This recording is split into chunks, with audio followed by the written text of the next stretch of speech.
welcome everyone to our first of what may or may not be bi-weekly segments titled Inside the Developer Studio, in a very direct takeaway from a very well-known interview program. There's a couple differences between what we do and what someone I wouldn't usually refer to named James Lipton does.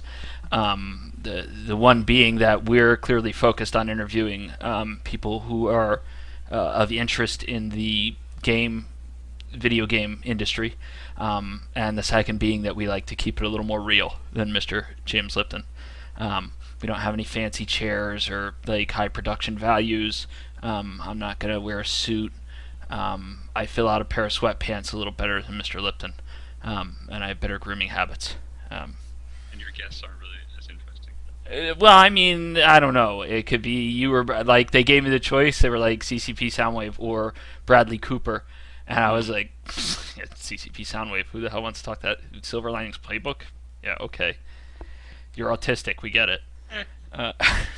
But in general, I think what we're trying to do is keep do kind of a nice low key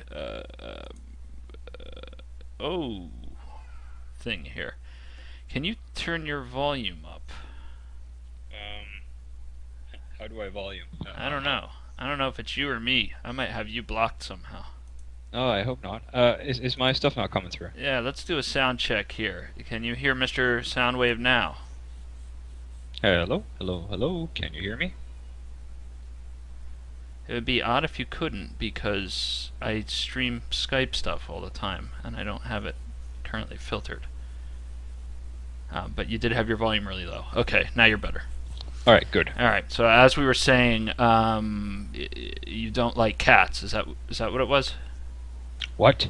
Oh, I thought you were saying something bad about cats. Like, No, I like cats. I've never had a cat, and I don't think I'll get one. But I don't dislike them. They seem nice, and they do stuff on their own. And I don't know. I mean, the only reason I would get a cat is if like I had a girlfriend or something who was really into them, or like if my kid wanted one. If my kid wanted one, I would get a cat. God damn it. Anyway, why don't you, to get started, why don't you tell us where you work?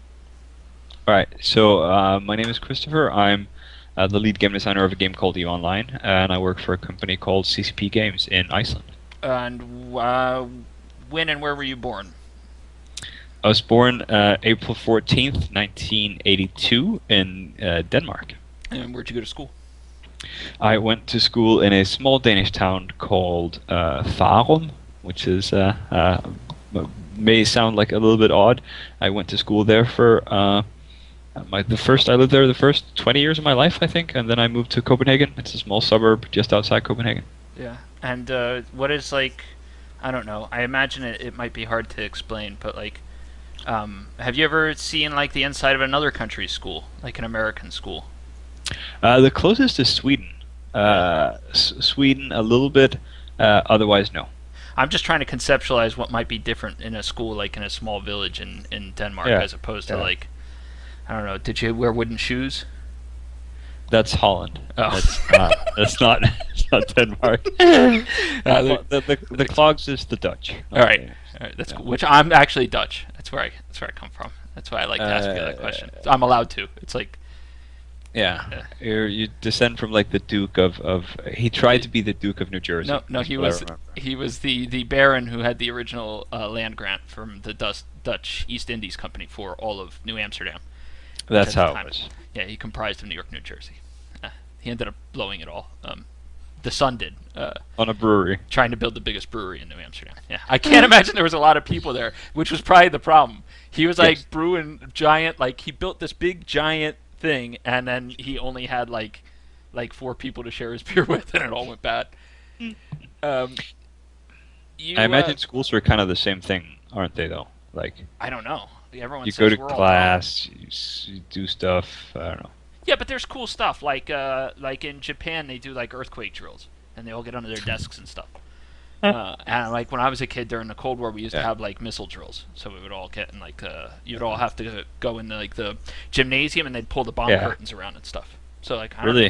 Oh, Yeah, what? You had curtains that protect you from the bombs? yeah. Well, I mean, I don't know whether they were cathartic or what, but it was like, yeah, they were big like blast curtains that you would put around the Uh-huh. thing, and that would keep you from dying. I So, guess.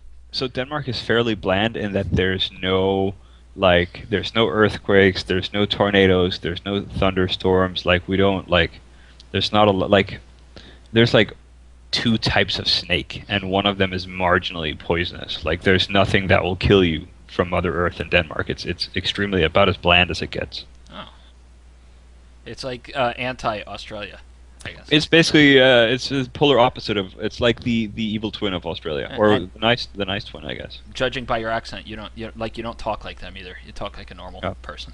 yeah. I don't talk like an Australian for Good day, odd mate. reasons. Yes. And you said you went to university in Denmark. Is that correct? Yes, And in Copenhagen. what'd you study?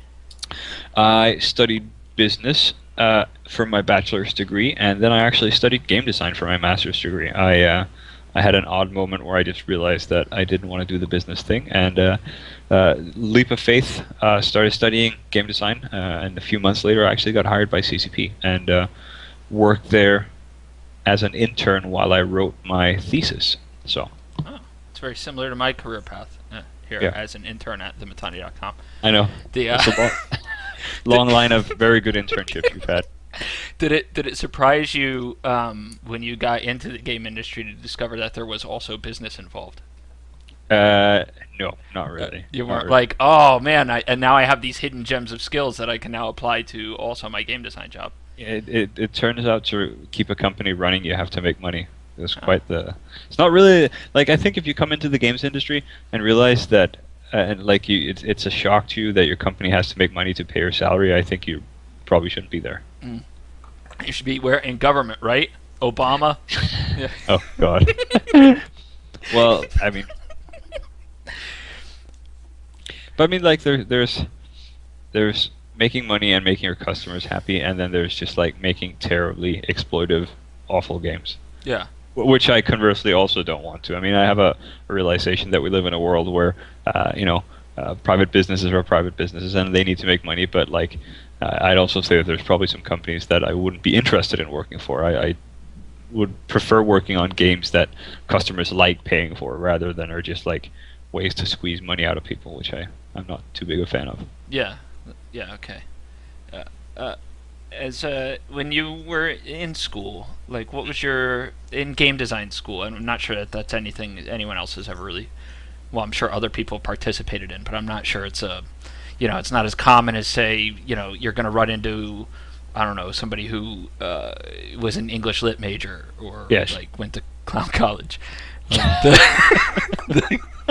Just out of curiosity, like what is that? What sort of classes do you take for that? So there's a lot of stuff that was kind of that you kind of string together yourself. So there's a lot of elective, and the path I chose was pretty heavily IT project management, which in turn has turned out to be a really valuable part of it. So I had like a lot of administrative courses, like we're at CCP we use Agile and Scrum, and getting a head start on that was tremendously helpful. Then I took some practical courses like 3D modeling and stuff like that. Not because I ever really thought that I'd have much of a bright career modeling anything. I like anything that I model or draw basically looks like it's done by a 4-year-old with no hands, and so I realized that was never really my calling, but just getting to learn the tools and stuff like that. So there was some practical stuff, some programming courses, some 3D courses, a lot of project management, and then of course there were some creative courses in terms of making games and stuff like that. So it was a pretty good mix. I feel like it wasn't the retarded waste of time that you'd think it was when you hear you studied game design. Yeah, and so what was it focused mostly on, like process and just like managing? Yes. Like I don't imagine. Let's Yeah. just take a step back, and Uh-huh. I might bounce around a little bit as we do this because I probably have this Yeah. question buried in there somewhere. But what exactly, how can you learn a game design process? Like I'm not sure. Is it Yeah. is it like math where anybody can But sit down and do it if they figure it out, Yeah. or? So I mean, I think the game design process is one thing, but like general just IT processes, like coming out, figuring out how to make a backlog, how to structure projects and stuff like that, I thought was tremendously helpful. And while of course there's a lot of stuff that you learn by doing it in practice at work, just coming out with like a baseline knowledge, and when people use process terms and kind of management things, that you actually understand the words that are coming out, which was quite good. So you don't have to go like, do you understand the words that come out of my mouth? Like, yes. Yes. Well, when someone asks you to make a backlog and figure out what the project goals are, you don't just go like, oh, I thought I just had to make games, man. Oh, can you move your mic a little closer to your mouth? I think you bumped it or something. Really? Yeah. Now you sound like you're like somewhere else. All right. Is it better now? Yeah, you sounded like you were in a hallway. All right. All right. Well, I'm not in the hallway. I'm in my living. When the like bass of your voice doesn't vibrate my eardrums, I feel like I'm not like we're not really there, and that takes me out of my James Lipton. All right. When you were in school, what was your favorite class? It was always politics. Did you? I like politics. Yeah, like was it like geopolitics or just Danish or just like how to lie to people? No, I liked international politics. I really do. I think politics, and I think people are really interesting. Did you have a favorite teacher? No, I don't think so. I don't think so. So there's no teacher that really had. How about if you like totally Yes. go back and include like grade school and shit? I had two teachers. So That were, like super influences. yeah. So like before you get to I guess our high school in Denmark, you finish the 9th grade, and there's a 10th grade that's optional, which is basically if you're not mature enough, if you feel like you need basically another year of like academics to do it, and I was absolutely not mature enough at that stage, and so I ended up taking that year, and you can basically, it's kind of clever because you can do stuff like you can finish high school courses, so you do that part high school courses, so you don't have to do them in high school, and for me I was just like an immature brat basically, so I did that, and there I had two teachers that were really good. One was my English teacher. I really like reading. I love books, and I kind of learned that from him, because I think the first many years of my life was just reading. Like my teacher for the first many years was just like all these classical, really boring texts that would really not ignite anything in any 12-year-old. And this guy didn't have us read I guess classical text, but he did have us read shit that got us excited, and just teaching people to love literature was really valuable, that I learned from him. And my social sciences and like politics teacher was also a fairly inspirational man who really taught me that it could be interesting. Our first day there, the guy that was our English teacher took the entire class. He had like a big farm, and he took us out there, and we were like 15, I think, at the time. So he got us out to this big farm, and he was like this old kind of hippie-ish guy. Oh, and he I like got where this is going. Yeah. So he got us out there, and he pulled out a few cases of beer, and then he got his amp out on the balcony, and he just played. So he was a really big grunge fan. At night, he'd put on like his favorite Nirvana concert from like Italy or something, and fall asleep to every night on the TV. And so he'd just stand and play Nirvana and Alice in Chains and stuff like that, and we just sat and had beer and got to know each other, and that was kind of our first day of that year.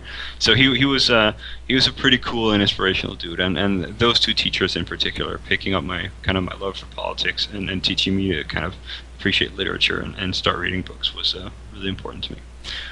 And did any of them ever give you like a bit of sage wisdom that you feel has had like a big impact on what you do, like that you would use as a soundbite and repeating to somebody else, either like your child or on a really cool internet TV show at some point, like Confucius say, don't piss in the wind? No, I mean they weren't really like big running around throwing around mottos and stuff like that, but I mean, I don't know, they're just people that really just taught you to love like what you did, really, no matter what it was. And if you were good at something, they really I guess found a way to kind of get you to cultivate it. And there's just some, I don't know, they're just very, very special people. Yeah, they're really cool. Good. I actually had on my exam that year, I had my exam, and it was an exam in Danish, which I guess if you're English, is like an English exam, except it's in Danish and in Denmark, and it sounds different. And I'd been home alone for I think 4 days. Did Joe At my Pesci show up? Did Joe Pesci show up? So I'd been home, and that weekend we'd been partying. So my house was a bit of a mess because I'm 15 years old, and cleaning the apartment up was just not really on my radar. So it was like Tuesday or something, and we partied on the Saturday, and I hadn't cleaned up, and I overslept for my exam, which is something that I've never done before. And I woke up because the kind of politics social science teacher had rung the doorbell, and he woke me up, and this was his day off. It was a Danish exam that he had nothing to do with, but he'd heard that I'd not shown up, so he'd taken a ride to my house, and he just said, all right, I'll go in and make myself a cup of coffee, you go shower, and I'll take you to school, and I fixed it so you get a slot at the end of the day.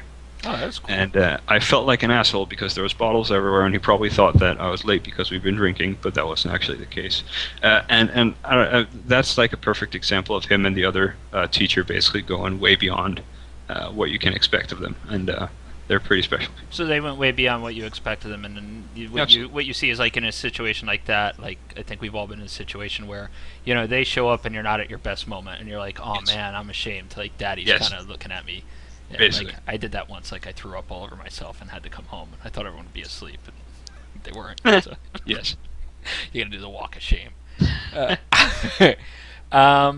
kind of moving on from there. So what's your transition like? Let's take a step back. Aside from, so you've clearly been working in game design almost essentially, from not too long after you finished college, right? Or if I recall, you may actually have finished college after you were working there. Yeah. I worked part-time at CCP, and then I wrote my thesis in university for my master's. What was your thesis on? If you don't mind sharing, I don't know if that's like a bad No, question. Yeah. no, it was I've never written a thesis, so I don't, how dare you, sir? it was more. It's about how people treat each other on the internet and kind of avatar to avatar interaction, like how people talk compared to how they do in real life, and how they treat each other. And I don't mean that badly. I mean kind of what the kind of things you talk to people on your MMO character compared to what you talk to people on in real life, basically. Okay. And like, did you work anywhere else in the meantime? Like, what? Like, everyone's had like I don't know. Yeah. I worked at Carvel when I made Yeah. ice cream cones. So like, Yeah. what kind of jobs have you done aside from like working at this big monster video game studio Yeah. and creating space universes? When I was like 15 or something, I worked in a supermarket with a few of my friends, and that was so it was a supermarket in our town, and me and basically my closest friends all got hired. And so I don't know how you guys return bottles in your country, but so we basically have a machine, right? So you take all your bottles and you put them like in a hole in the wall, and the machine swallows them, and they go behind. And you get, once you've put all your bottles in, you get a receipt, and that's the money back you get for Okay. recycling. And every convenience store has this. And of course, in the back, those bottles don't disappear into nowhere. There's all these like 14, 15-year-old pimply-faced young men who really want to be somewhere else, who then stack the bottles. And that was what we did. And of course, being a really shitty job, no one really gave kind of a fuck what happened. So I had a friend who was consistently late, and once you stack once you have, because it was a big supermarket, so like once you'd stacked, you kind of have this big tower of beer crates in the middle of the room that would fill up over the day. And one of my friends had this tactic where when he'd get really drunk and he'd come in and work on a Saturday, he'd crawl on top and sleep. Ah. So he'd come in, really hungover, and he'd crawl on top and sleep, and like we'd sneak off into the basement and smoke cigarettes, and it was just like, I don't know, it was just like us being really bratty. And there was this really skinny kid who was really annoying that we'd sometimes like gaffa and run him through the bottle machine. Although thinking back, like none of us had really checked out how it works, so he could really have been hurt, but he luckily wasn't. So we'd just run him through the machine when it was really boring, and stuff like that. And so my friend who always went up there and slept, he was also consistently late. So he was late every time we had a shift. And like 2 years into it, they fired him. And of course, being his friends, we were really, really mad. And being 31 now, it's probably right to fire him because he was never on time, and he'd basically just sleep during his shift. So me and my friend, of course, did the mature thing and resigned in protest. And we're Fuck really you, mad. the man. Exactly. Yeah. Fire our useless, stupid friend who probably deserves it. Take this, and then we had like a month's resignation, which is like, you have to show up for your shifts. But we were like, probably nothing happens if we don't show up. So that month we didn't really show up for our shifts. But on the last day, we decided that we'd show up and kind of have some fun. So, like, we'd be smoking in the bottle room, and we closed the store 30 minutes early. We just like put the locks on the door, and just basically got kicked out. So that was my first, I guess, my first venture into working, which was a little bit terrible. Then I've done a host of things, but like the big thing I did for like 4 or 5 years before I joined CCP was I used to work for an insurance company, which I enjoyed surprisingly much. Actually, I didn't like the work. I mean, I wouldn't trade being in the games industry for it anymore, but I mean, I wasn't unhappy. So. And did you in what kind of insurance? It was like travel insurance. So if you got in trouble abroad, you'd call, and I'd basically do claims handling where I'd help people solve whatever it was. So if they had like a broken arm, we'd make sure that they got treatment, that they got home safely and stuff like that. And it was fun because it was in a Nordic country, so it's like enough communist kind of hippie that you'd never really reject claims. Yeah. Like it's just like, yeah, sure, all right. So like there was really you didn't have to be like, oh, those damn cancer patients are trying to fuck us over again, no, claiming their chemo treatments. And you weren't like penny pinching or anything. It's just like someone calling you with a problem, and you just help them, and they tended to be happy, which was quite nice. Like it's it's still, Denmark is still a soft country, so that was quite nice. So I mean, I quite enjoyed that. There was some fun things to do, and so I was there while I went to business school, and then had the complete reversal where I started studying game design and started working for CCP Games. Was there anything you think from let's take from that original job as the kind of bottle sorting boy that you think has like what was the biggest lesson you learned from that particular job? Was there anything, or was there just like I'm just screwing off and I'm a kid? I've learned absolutely nothing from that job. You didn't even learn how to sort the greens from the reds, or? No, I did that, but I mean, like it was a job that like any monkey could do, and it was an age where none of us took it seriously, and like it's also not really a place where I have where they don't really value personal development or putting any time to it. It was just like 14-year-old kid, go sort bottles, cause minimal ruckus, we're happy. Did they that there's a very similar there's actually a Dane Cook movie that's very similar to that.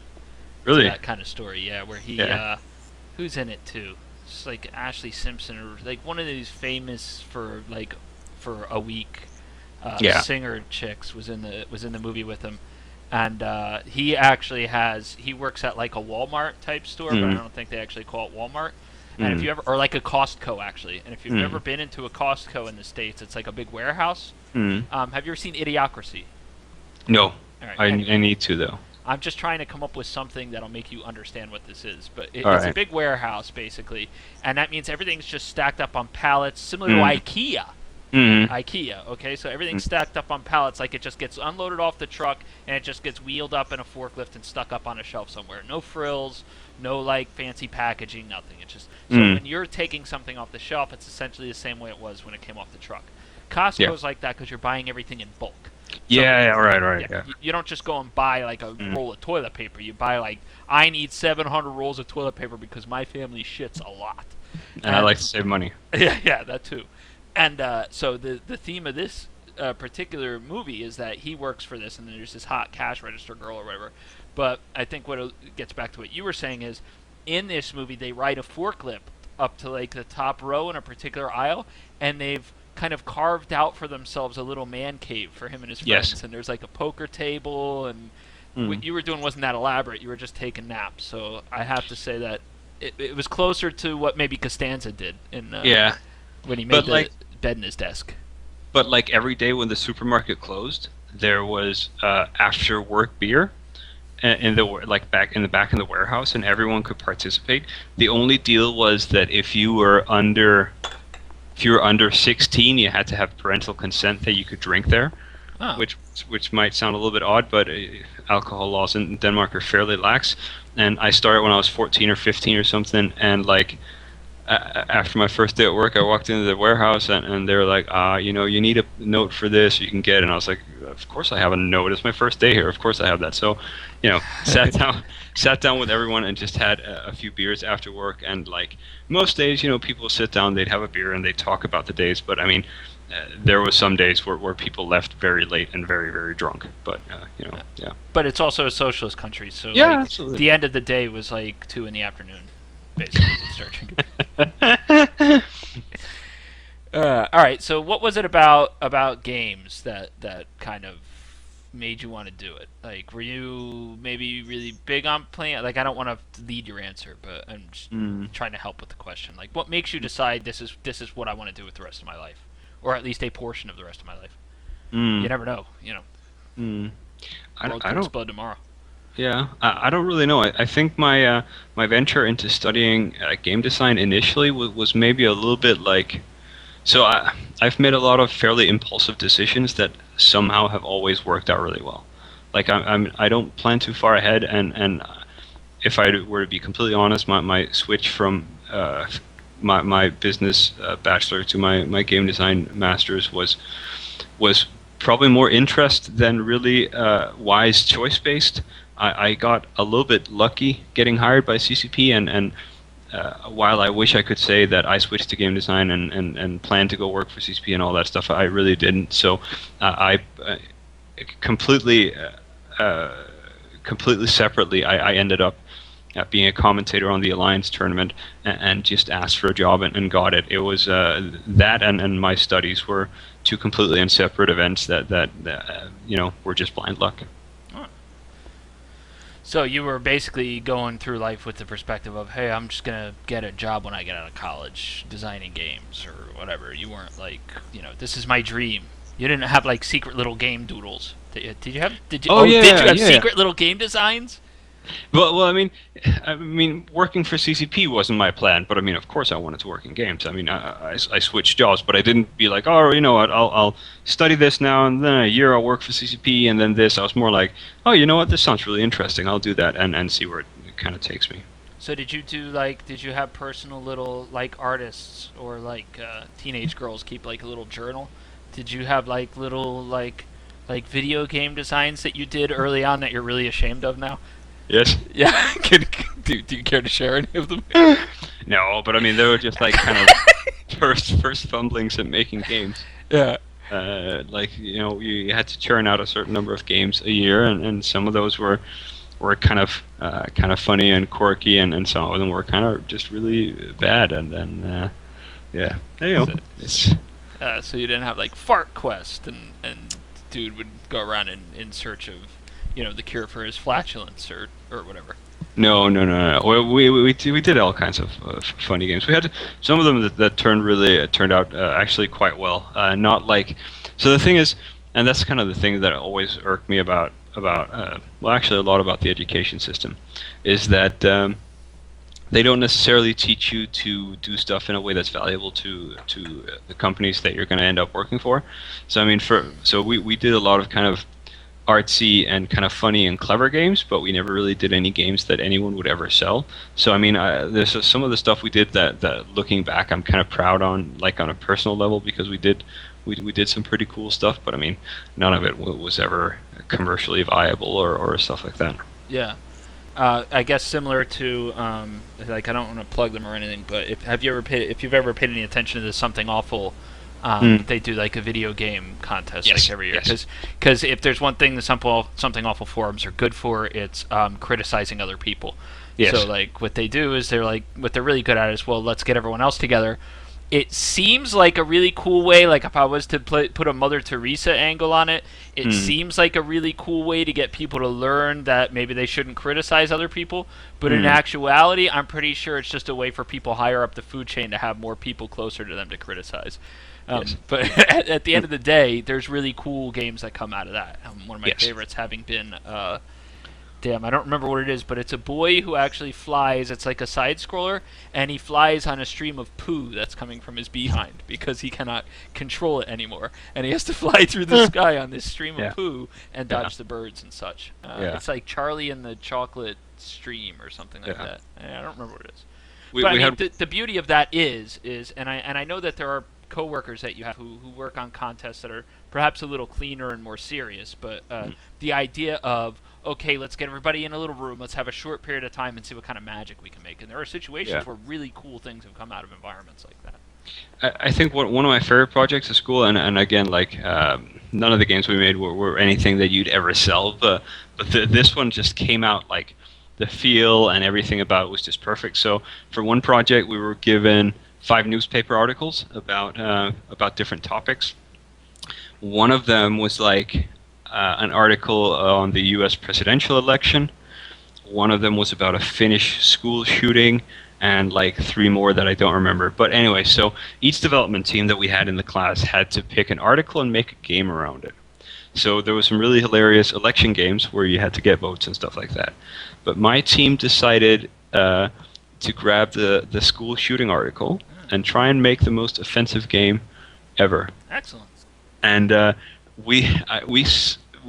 think we succeeded fairly well. Like the feel of it and like everything was just like the music was fitting, and it was just like we sat down and you played it and you felt like such a douchebag when you played it. Like it was perfect. It's like which I'm sure doesn't color your work on EVE Online at all. Cause No.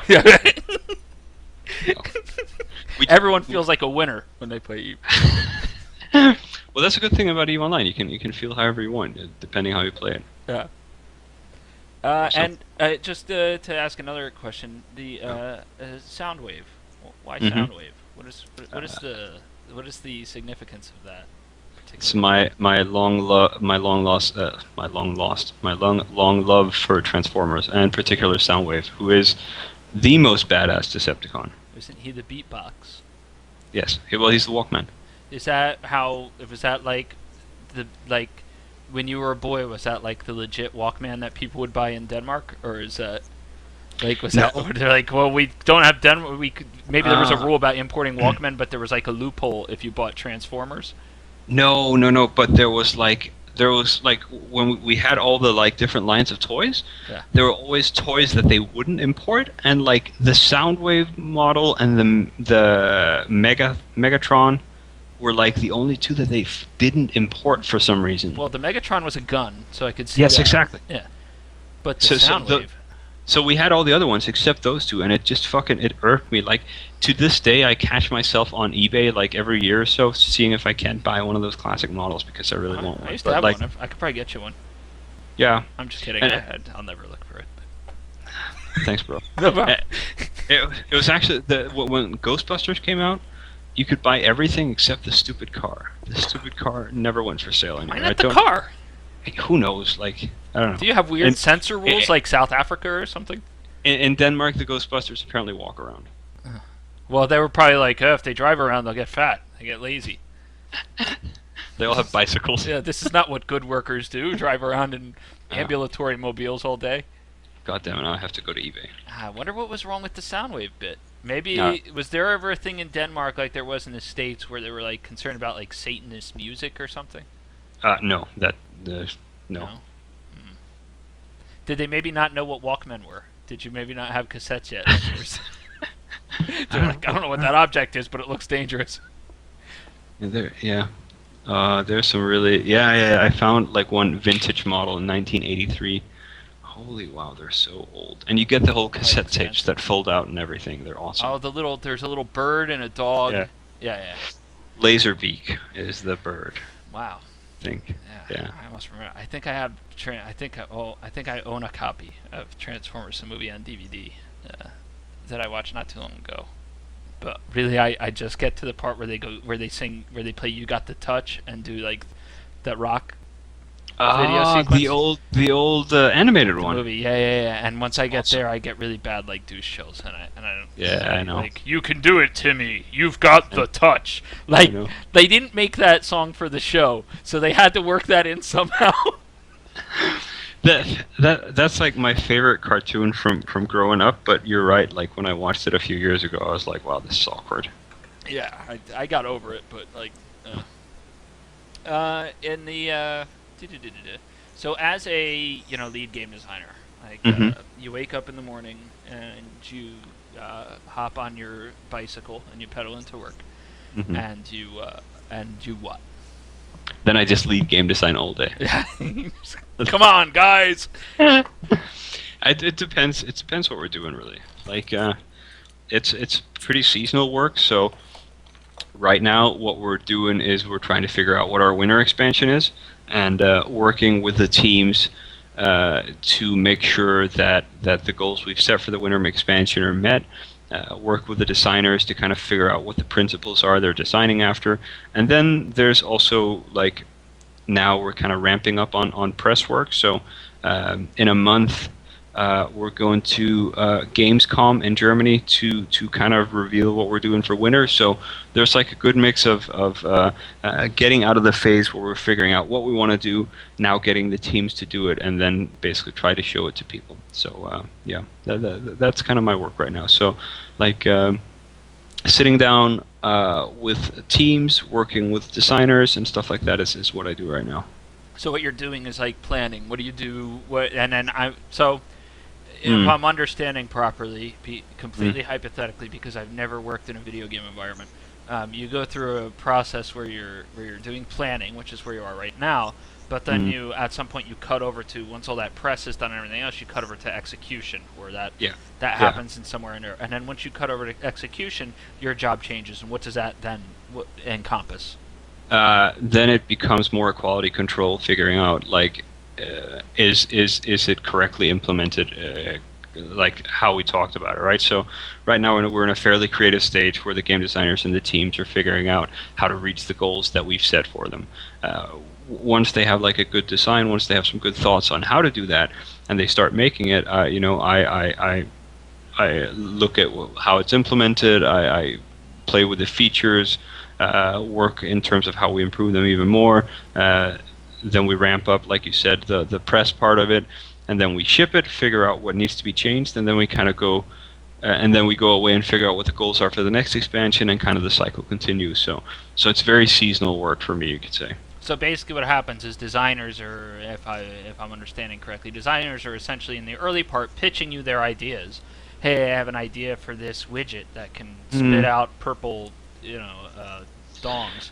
And then once you get to implementation, because you said, okay, I like this idea for a widget that Yeah. spits out purple dongs. Once Yeah. you get to implementation, they show you what they're working on. You go, no, these aren't purple enough, or like, I want more veins, or like. Can I steal that idea, by the way? That's kind of like it. I Yeah. kind of stole it from like Saints Row, but Well, I mean, kind of. I mean, the idea. There's some business goals that CCP has, right? So they have some goals that they want us to do, and for me, I need to figure out. Well, actually, so CCP Seagull and myself work a lot with how we translate those goals into features, right? So we need to figure out a way of turning those into fun game mechanics, right? So there's the company on one side that says, oh, well, we have these businessy things, and then there's kind of the developers on the other side saying, well, how can we turn these businessy things into things people appreciate?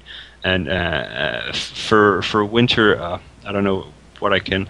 Let me think yeah, through this don't because leak anything. Yeah. yeah, we haven't revealed anything, but I kind of want to give an example somehow. All right, actually, I'll give you an example from Odyssey because that's easier since we've shipped that expansion, right? So CCP has some business metrics saying that exploration is not in a good shape. Where they come from and all that stuff is, of course, a little bit more elaborate, but like the really simple version is that they didn't think that we were doing well enough with our explorers, that part of the customer base. So what we went in and we looked at set some goals that we wanted. Like we wanted it a bit more simple. Like exploration Can I is interrupt for a second? Yeah. That being exploration being a feature within EVE Online, where Yes. it's a game mechanic basically. Yes. Where you're going around looking for things. Yeah. So Yeah. go ahead. Sorry. and it didn't feel like that was working well enough for that part of the customer. And so we go in and try and figure out what's wrong. We set some goals for it, right? So So first of all, we wanted to try and make it a bit more gamey. We wanted to put it more in the world and kind of move away from the spreadsheety gameplay was one of the goals. Another one was that we saw that people were treating it as something they could do from like day one as a profession, but the in-game mechanics simply didn't deliver on that.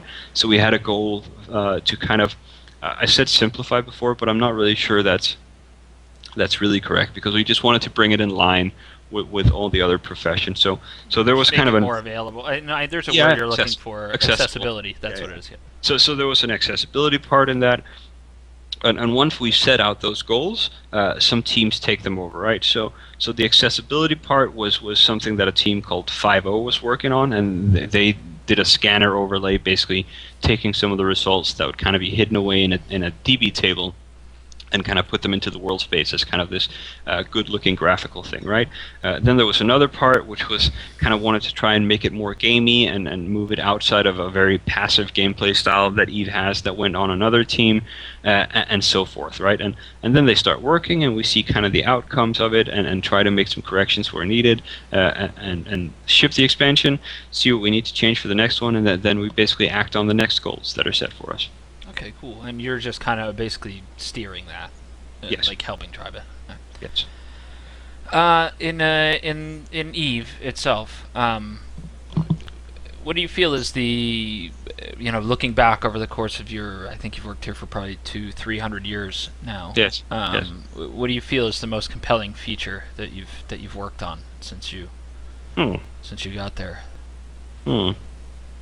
We can break it down even further if you like, and say what was the most compelling to you personally, as opposed to what do you feel was maybe the best popularly received. So there's a lot of stuff I've done that I'm really happy with, I think, but one of the things that I'm really so I think for many years we pushed out quite a lot of features, and that in itself. So Eve has done well for many, many years, and that did well for some reasons that we basically broadened the game and made it really good. I feel like one of the things that I appreciated the most was that, everyone has different approaches, and for me, one of the most important things is making sure that the core of the game works, right? So if the core of the game works, then everything around it can be as shiny and as great as possible, but you won't have a good game. And doing little things, doing a ton of balancing, doing all these things that are very centric to the game experience is something that we've become really good at, and it's been one of the kind of driving philosophies for me, and that I'm really happy with. I just looked at, we were doing like a mini patch before the winter one, and just the balancing part of that one is fit for a major expansion, and I'm super proud of that. That Eve at its core is a much better game now than it was 5 years ago. So in general, just the concept of moving away from the Jesus feature thing, which is, it's easy for me because I was there, but moving away from maybe moving more towards a process of iteration, right, where you're actually improving things that you've already had. I'd say rather have 4 really good features than 8 not so good features. Okay. Figuring out what is it people want to do in Eve, and take the core of that and making it better, right? I mean, everything revolves around people doing something in space using their spaceship, and spaceships, modules, all that stuff has to be in good shape, and that I'm fairly happy with. That I feel has kind of been a really big fingerprint for me to put on Eve. Okay. And of the features that you worked on, which of you enjoyed the least, if you don't mind sharing that information? Planetary interaction. Yeah, PI, and what was it about that? It was, in retrospect, we didn't have the time required to really meet the goals of that project. There was a load of stuff thinking about the dust link and all that stuff that just made it a gigantic and cumbersome project that I think if we'd have done today would have looked a lot different. Mm-hmm. And how does that feed into both both the positives and the negatives, each of those two items that you've just described to us, how does that kind of feed into and color what it is that you do, how you look at things going forward, right? Do you do a comparison and say, I want to do more things like this and less things like this? Or do you maybe take a step back and go, this is why I didn't like this, so I don't allow that to happen anymore? Like, yeah. I mean, so I think for me, Pi was the last time we didn't take the time it needed, right? Like, Pi, I think, was the last big project that had too strict of a time frame. Like, when we do stuff now, we can essentially spend as much time reasonably as is needed, right? So, I mean, we did the exploration stuff for Odyssey. We might do some changes to that as well in the future, but it's very much at a, do the developers feel like it's in a good place, where something like Pi was very much, this has to go out on that date, and that's just kind of how it is. And I'd say another thing I'm really happy with is that faction warfare was kind of the thing that no one wanted to touch for years, and that was one of the things that I was pretty adamant should be one of the first things we touched, just to kind of deal with the stigma of having that on our back, and that turned out tremendously as well. And we spent at least 2 releases iterating on that one. So yeah, so in general, you, from that mistake or whatever you want to call it, from that experience, you've learned that as a company, the benefits of adhering to strict deadlines as opposed to delivering a finished product, or it's more important to be comfortable with what you're releasing than to meet a date, basically.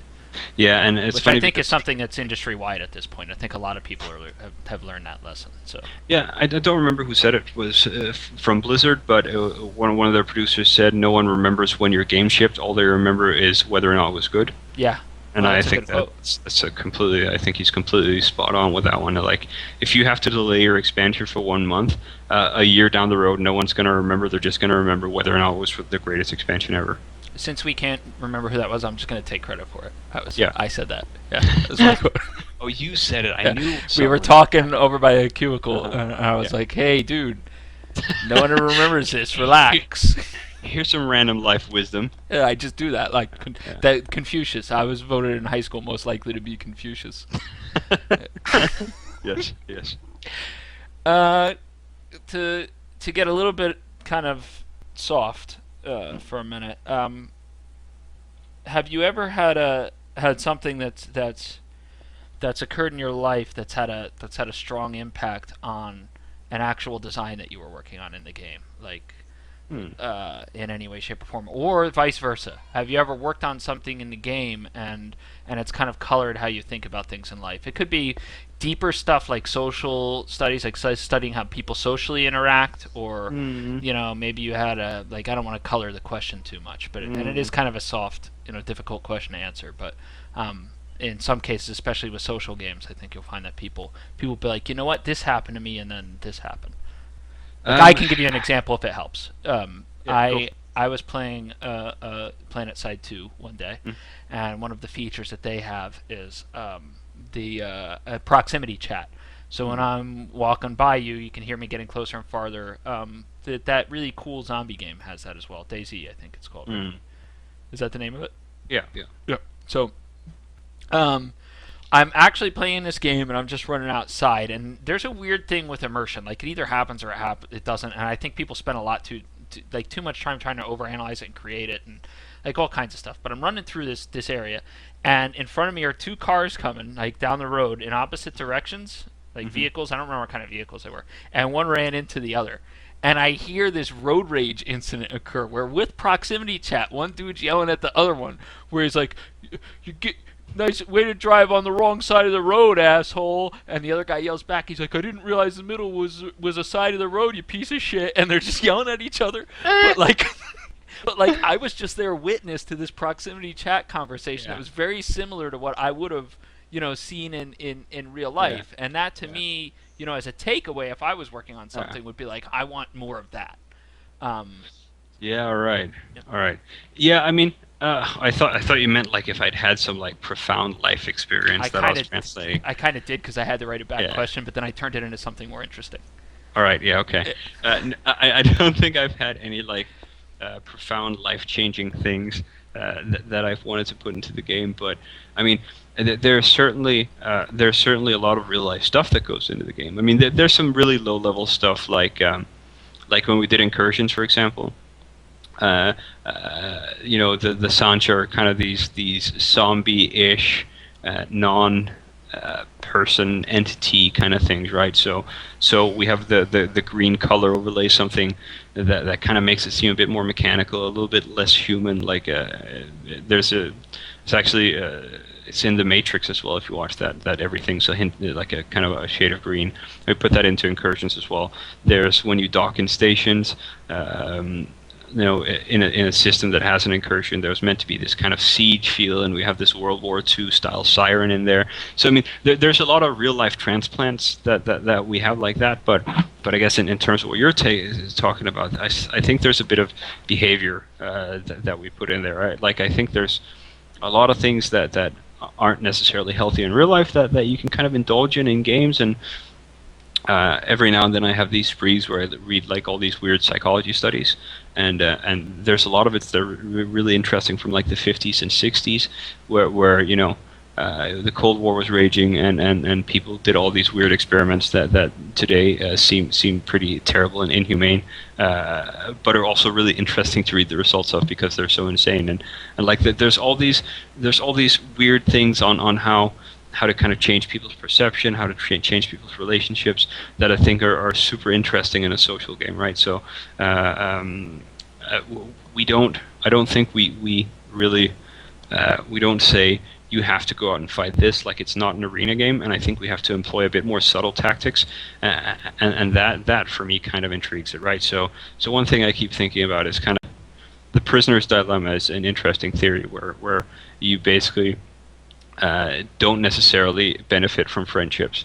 And one of the things that I keep thinking about for something like 0.0 is what if you had some sort of function that inherently drove some sort of irritation between you and your neighbors, and it wouldn't have to be anything like, I keep thinking of like when I see kind of in the news like the kind of nuclear waste train, or like old Western ships in India, right? So like the Western countries basically sell all their old ships to India, and they go to this super polluted asbestos kind of harbor where all these poor people basically have to pick these ships apart, and it's like the most unhealthy place in the world.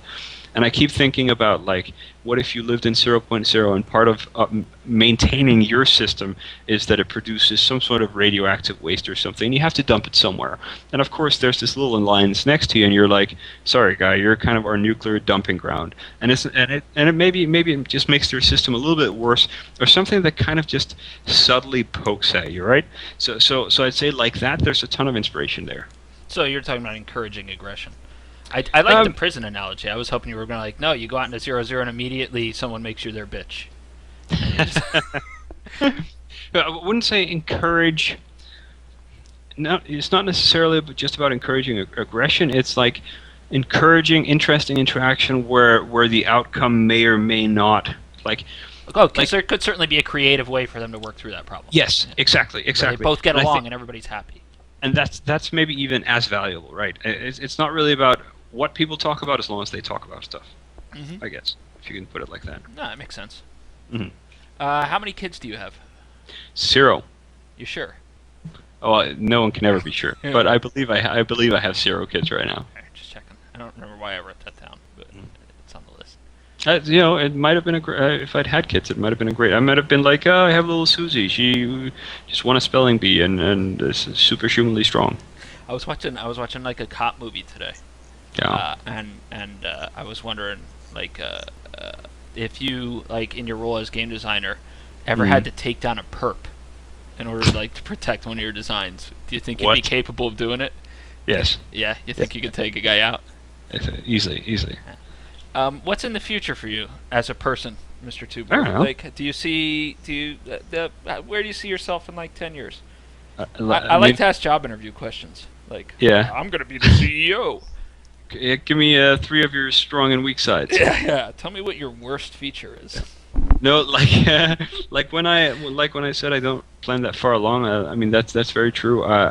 I suspect that I'll impulsively go somewhere else, but I don't have like I need to be the CEO of this in 10 years. Like, you know what, interesting opportunities will come, and that's just kind of how I've been living so far, and it's done really well for me. So I don't know where I'll be in 10 years. I might be the lead game designer of Eve. I might be working on our next game. I might be back in the insurance industry, although I think that's unlikely.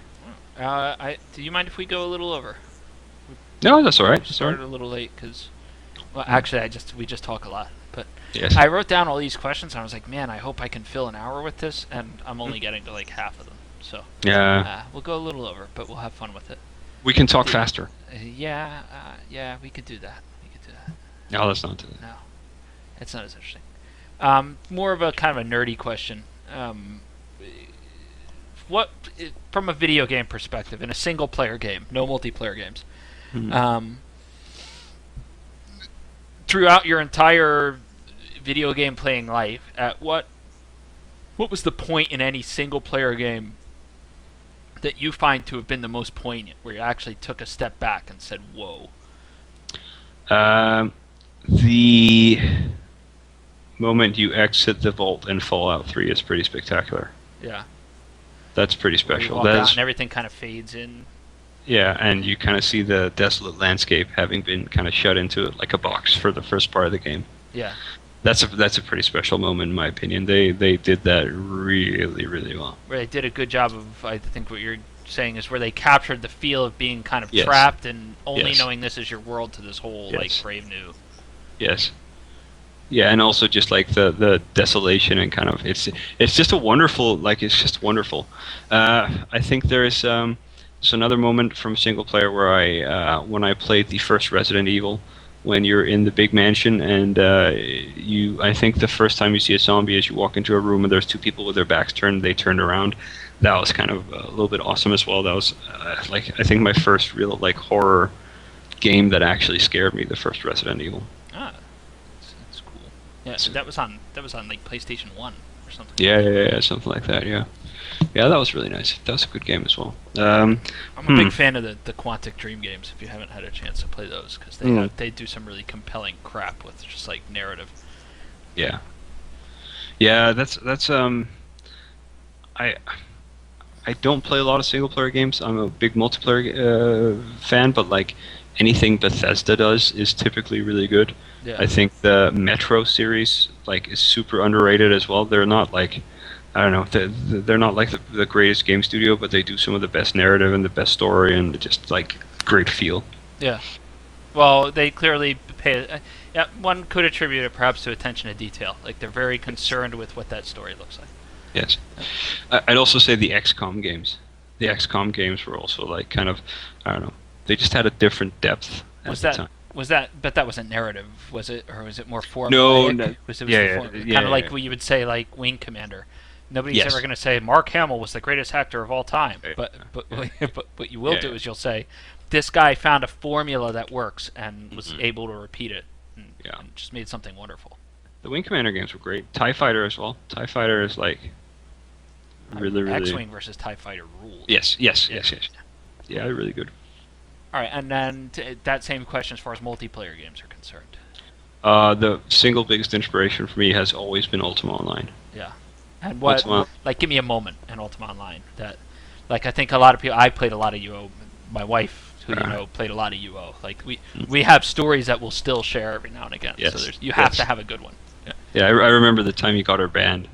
Oh, that was that was later on, though. Oh, all right, yes. We don't want to talk about that. So, I think there's a few moments that kind of stand out for me, but one of them is actually kind of a real life thing, right? So we had this guild, and this was when I was like 15, maybe 16, and I'd met these. So, like, internet cafes were really big in Denmark back in the day, and like every town, almost no matter how small it was, would have an internet cafe. And a lot of the clans would be built around that, so there'd be all these like city rivalry-ish, what was kind of cool. And the one I played in, I played Ultima Online. I've met these dudes, and they went to this internet cafe, and I became friends with them. And it was like these three guys, and we had this clan, and at some point we invited 3 four Swedish guys into it who also were like knew each other in real life and stuff like that. And two of them had kind of moved in together. They were in high school or whatever and shared an apartment. And at some point during our holidays, these two guys were like, "We can just throw a LAN party if you guys bring your computers to Sweden." And like 15, 16-year-old, we asked our parents or whatever, and they're like, "Yeah, sure, why not?" So we like drove 6 hours into Sweden and stayed like 2 weeks with these Swedish guys that we had a clan with, and that was like when we were 15 and 16, and that's kind of like a bit of a special thing for me because it was just like 6 or 7 dudes sharing an apartment for a week or two, playing Ultima Online, getting drunk, doing stuff that had never met each other in real life before, and it was pretty fucking awesome. It's kind of like a road trip, but for nerds. Basically like a road trip for nerds. Yeah. And I mean, there's just all kinds of things that I think about from Ultima Online that were like special. That was a really good game. All right, I have one more serious question, and then we're gonna get into the bonus round. Yes. All right. Actually, can I say one thing about Ultima Online? Yeah. No. By all means. Totally. Ultima Online is the best game ever made that the creators never understood the value of. Yeah. Well, that's probably pretty true. Although I don't know, I might have to say, I think maybe in retrospect, like at the time, do you think it's more a thing like at the time they didn't understand, or do you think even today they just completely don't get the value of it? Well, maybe at the time, or at least for some of them. I mean, there's some super clever people, but at the time, definitely not. I mean, that was like a wonderful experience that was just made less wonderful. But do you suppose it's because like nobody had really been there before, and they just Yes. didn't understand what its impact was going to be? Yeah, Like very when you likely. look at something like I don't Because know. we have examples of that as well. Yeah. So I mean, I fully understand that. I mean, for us, like the lessons you learn from like Eve's been around for 10 years, and the lessons you learn through 10 years, like if we'd faced some of the questions when this game had started out that we do today, then we probably wouldn't have gotten it right either. Yeah, and that's something that I think is kind of weird because, especially as game designers or game people or whatever it is, when you're in the industry, I think that there's a lot of people looking at things from an outside perspective, and what I think is a little weird, and what I think I'd like to try and see people spend more time trying to break down, especially in social games that we deal with, is that barrier between people seeing a finished product and deciding for you. I don't know. I don't even know that needs to go away. I think what I find horrible is kind of the hindsight. We didn't understand it, and being judged by that. I just went on a rant, and I don't even know what the hell I was trying to say. No, I get what you're saying. Yeah, I think it gets a little weird when you look back and you go, man, if I'd known this was going to have that much of an impact, or if I'd known this was going to change these lives in this way, then I might have done something a little different. And I think that there's going to be some percentage of audience out there that's always going to hold you to that or judge you by that, and I think that's a little odd. Yeah, I think so too. So I'll say this as well. Like, it's funny if you look at some of the original team from Ultima Online, and you look at them. So there's a lot of people that maybe don't realize just how many super influential and kind of I wouldn't, not trend setting is the wrong word, but like kind of direction setting people in the industry actually worked on that original game. Yeah. Like, I mean, I think someone like Ralph Koster was like the lead game designer or something Koster for was, it. yes. Yeah. I mean, that's like a absolutely brilliant person. Yeah. All right, we're going into the bonus round. Enough about this. Is this like Number Wang? Nah, this is great. Yes, Number Wang! We have Number Wang! I'm glad I lived in Europe for 3 years so that I know what that joke is. Yes. I'm going to say a series of names. The only correct response to any of these names is yes or no. That's it.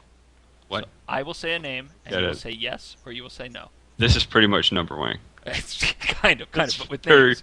It's right, very cool. different from Number Wang because it's names. All right, go Are for you it. ready? Mhm. Ryan Gosling. Yes. Bradley Cooper. No. Mila Jovovich. Yes. Mila Kunis. Yes. B. Arthur. No. Numi Rapasi. I don't know how to say her name. No. Jonathan Lander. No. Stephen King. No. John King. Wait, what are we talking about now? No. I'm just saying names. You say yes or no. Well, Stephen King, yes. Stephen King, the author, yes. John Yes. King. No. All right, that's it, everybody. We have number Wang.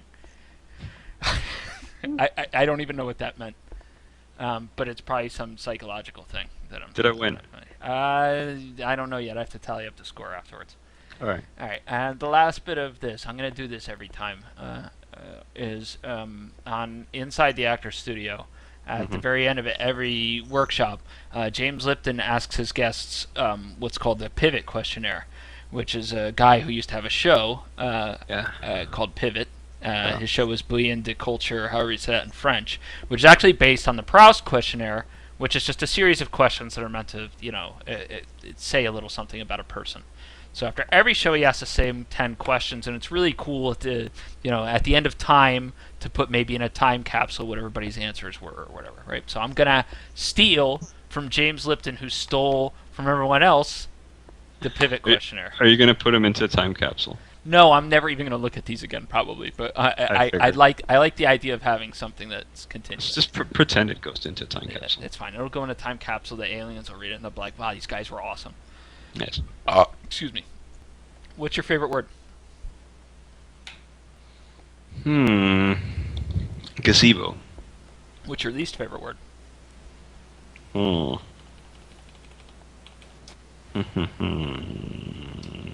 I can't say that on stream. You can. No, I can't. You can allude to it. No. Okay. But then everyone's just gonna have to imagine it's something so filthy. Can you Imagine say a clean the version worst of it? thing you can think of. What turns you on? Boobs. All right. What turns you off? Petty people. What sound do you love? Airplanes. What sound do you hate?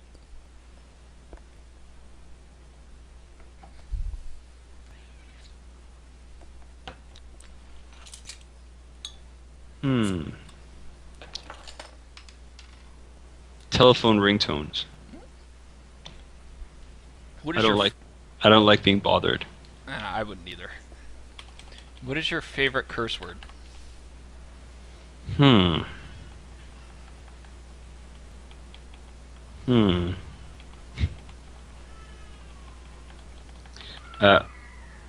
it's not really I don't know if it's a curse word really, but retard. Retard? Pronounced exactly like that. Yes, from like the Galifianakis pronunciation. Yes. Yeah. All right. What profession other than yours would you like to attempt? Psychologist. And what profession would you most like not to do? Surgeon. I don't like blood and cutting people. What if you had to save somebody's life? Now I'm expanding, but I like to do that anyway.